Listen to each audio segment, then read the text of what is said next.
First person up is Ian Mulvany. He's the head of technology at eLife. He'll be talking to us about Article Lens, a web-based viewer for research articles. I was chatting with him earlier. He told me it's awesome. So here he is to tell us why it's awesome. Yeah, go. Okay, hi, I'm from eLife, but I'm going to talk about a tool that we've created to help slice and dice and present content in a novel way. We think it's better than sliced bread. The problem that we're trying to initially solve was the problem of what a reviewer manuscript looks like. And so a reviewer manuscript will look like this, and it's pretty awful. This is industry standard, and we do an awful job. We have all the figures at the bottom, and reviewers tend to print this thing out multiple times so they can see the text and the figures together, and it's a tragedy. So what happened is in February of last year, a PhD student, the guy on the left, Ivan, approached us with a prototype, and we really liked his prototype. So we put him in touch with two freelance developers, Michael and Graham, and over the course of 3.5 months, they went from Ivan's prototype, which we'll see in a moment.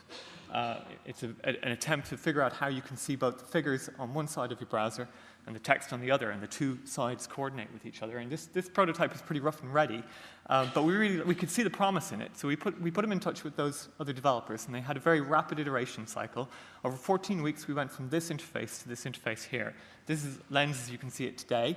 And the key thing is you can take any node from the XML, be it a figure, a reference, any node you would like, and you can make that appear in coordination on the right-hand side of the screen with the text on the left-hand side of the screen. But the really fun thing is we do backward linking. So we can find out everywhere in the document where that figure has been mentioned. And you'll see at the very left-hand side of the screen we have what we call the document map. And you can navigate from entity to any location in the document where that thing has been referenced from. One of the problems with XML as it is currently is that all of the links in XML are usually forward linking. It's usually a one-way linking system. And so doing this backlinking is it's doable, but it's a bit of a pain.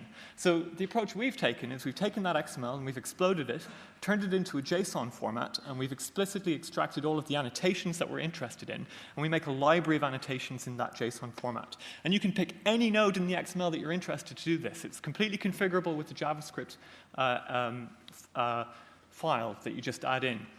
The version 0.1 did this conversion on a server. We used Node.js on the server. We pre-baked the JSON, and then we presented that JSON in the web in HTML. Version 0.2, which is the version we're running now, since all of that conversion was happening in JavaScript, we were able to pull everything into the browser. So everything happens in the browser. And it's just a piece of JavaScript that you drop into your web page. One of the awesome side effects of this is that you can take an XML file from your desktop and just drop it onto a web page that has that JavaScript enabled, and it'll do the conversion automatically. That has enabled us to develop quickly, and our production team have used this as a proofing tool. It's pretty awesome. I mean, you should try it out. It's really awesome. All you need to do to build your web page is pull in the JavaScript and then point to an XML file. It'll work with most NLM 3.0 XML files. It'll work with all of eLife content, content from PLOS, and content from PeerJ. And we even have a branch where we can feed that HTML back into XML and edit in the browser. Although this needs a lot more work, but you could imagine the potential for turning this into an authoring tool or a proofing tool, having a complete end-to-end system if you liked. This is how we've integrated it in our site currently. The next thing we're going to look at is going back to the original use case of seeing how we could introduce it in the peer review process. The workflow that we've worked out with our vendors is that our submissions vendor will send a Word file over to our typesetter. They'll do a completely hands-off conversion. It's not perfect, not publishable quality, but it gets to about 80%.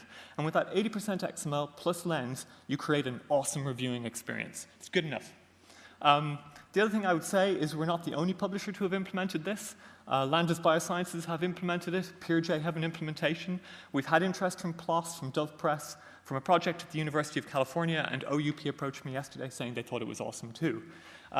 It is an open source project. You can get it at GitHub. That's the commit history over the last couple of months of the project. It is under the BSD license because the person who came up with the original idea is from Berkeley. We thought that was appropriate. We did a lot of user testing in iteration in the development of the tool, not least in the name. Here are a bunch of names that we tested out with the tool. We used Google AdWords to try and test a bunch of these. Some people really like Spectare. I'm not really sure about that. Kaleidoscope tested well, but it's a bit long and I can't spell it, so we opted on Lens. It's available to preview right now, lens.elifesciences.org. It's awesome. Thank you very much.